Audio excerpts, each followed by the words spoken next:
Баршаңызға сәлем. Бүгін американский панкейк дайындаймыз. Каналға тіркеліп лайк басуды ұмытпаңыз. Видеоны соңына дейін көріңіз. Сіздің панкейктер осындай нәп-нәзік, жұмсақ болып шығады. Міндетті түрде жасап көріңіз.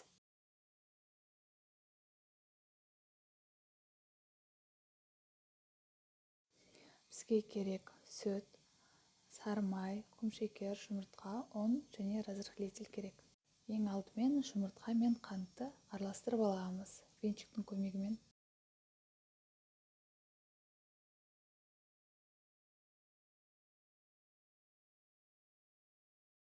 Үстінен жылы сүтіміз бен ерітілген сары майды құямыз.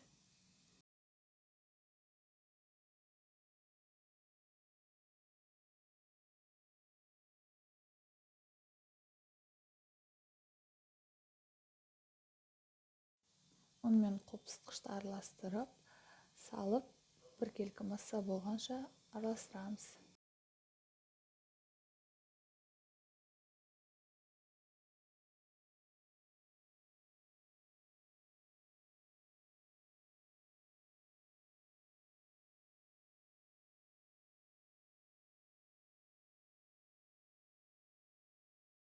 Мінекей біздің тестамыз осындай консистенцияда болу қажет.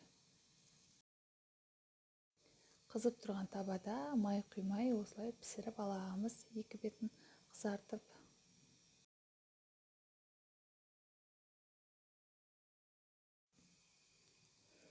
Құямыз, 1 минуттай уақыт өткенде орташа отта осындай пузырькалар пайда болады.